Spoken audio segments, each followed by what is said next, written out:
How jewelry is made is two different ways. It's the lost wax method, or it's actually die struck by big machinery. In this case, we're showing you the lost wax method. What happens is we go in and hand carve a wax, or you can buy a pre-made wax, in which then you go in and attach it to a stem. As you notice in the pictures, you'll see that it looks similar to a tree, and that's why it's called treeing the waxes up. After we tree the waxes up, then it's actually put into a flask, and it is actually investment is used to actually surround the wax mold. Of course, being liquid form, it surrounds the wax perfectly.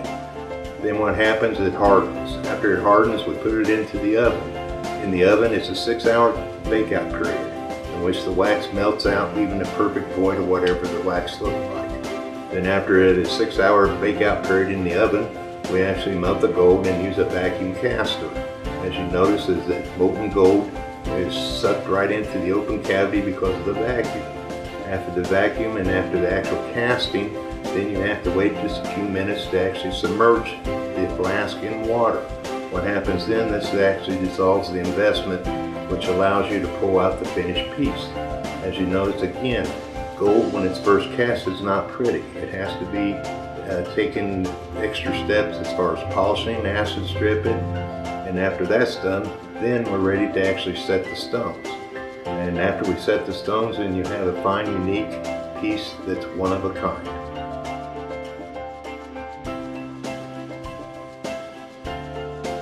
We can make just anything that you dream of. If you bring in a rough sketch or a pre-made picture, even one off the computer, we can actually go in and actually make that piece for you.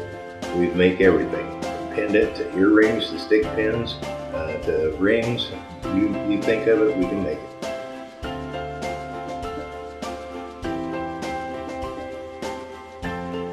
Yes, if you have used jewelry, that helps considerably.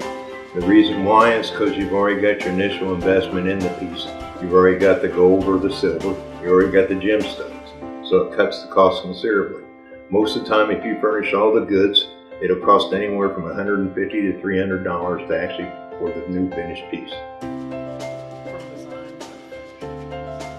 It varies, anywhere from 2 to 6 weeks. Again, what I like to do is get where there's at least 10 people just like yourself that would want something casted, and we cast them all at once. If we actually cast them individually, I would have to charge you more for them. So that's the main reason I say 2 to 6 weeks. It just depends on how many weeks it takes to get about 10 people to cast. The biggest reason for us to cast rings or make jewelry ourselves is the savings for you, the customer. Like I mentioned, if you furnish the gold and the gems, it's already a considerable savings. But most jewelers, if they're not doing the manufacturing or buying from the manufacturer just like ourselves, that's automatic 30 to 40% savings right there. Because when the manufacturer sells to the other jewelers, of course, they've got to make a profit. We've eliminated that part of it and actually are manufacturing for you.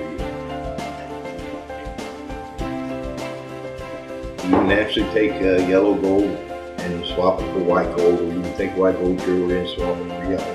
What we do is if it's 10 karat, we swap for 10 karat. If it's 14 karat, then we swap for 14 karat. There is a process in which you can actually use what I use as a saltwater refiner. I can take your gold and actually take it back to pure, and then for example, if you want white gold, then we add nickel or silver alloy to actually make it white. Your yellow gold, the alloy that's added to it is copper, a little bit of silver, but mostly copper. Stop in, I guarantee you won't be disappointed. Thank you.